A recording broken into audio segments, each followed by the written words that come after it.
Right, yesterday, what was a fat and will it make you fat? And we found out no, it won't. Today, we're going to talk about portion size. So, how big should our carbs, our protein and fat sources be?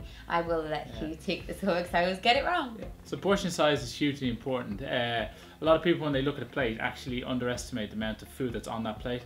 You know, and the plates nowadays obviously are huge as well. So with portion size, it's really important you realise what you're eating. So the kind of rule of thumb that you would use, you know, if a portion size, you kind of want your protein source to be about the size of your fist. So when you look at your plate, that should be like your chicken breast or your fillet steak, if you have a fillet steak. Ooh, yeah. That's nice. And then your vegetables, you kind of want the vegetables to be around the size of the palm of your hand. That's kind of your vegetable source.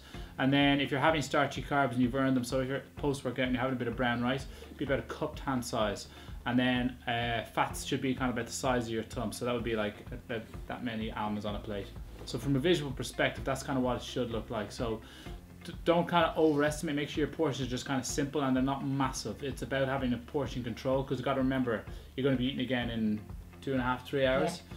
So portion size is hugely important, and this is where people tend to take in extra calories and not realize how much they are eating. So really pay attention to your portion size. I think also like the size of the plate.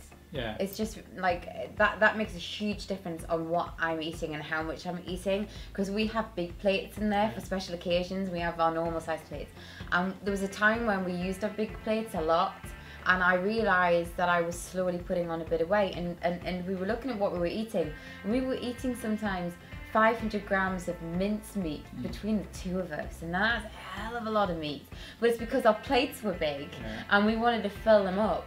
Then we downsized our plates and we got 3 meals out of it. So then the next day Hugh took it to work, and we automatically cut a third from our calorie and fat intake, and we correctly ate our portion sizes, and I think it makes a huge difference. Especially when you go to restaurants. Restaurants have huge plates and they tend to give you massive portions of the cheap stuff, which being carbohydrates are cheaper than protein. So when you go to a restaurant, you have to ask for extra protein, or you get like a tiny bit of protein. Then very rarely they're generous on protein because it costs more.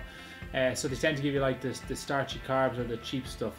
So just be aware when you're having meals out that portion size is massively important there. So if you do order rice and you're in a restaurant, they're probably going to give you a ton of rice. So you need to eat that ton of rice.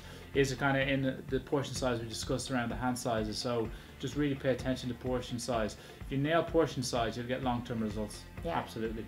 So that was portion sizes today. Tomorrow we're going to talk about preparation and preparing your food. Don't forget to hit like and subscribe on all these videos, please, and keep sharing.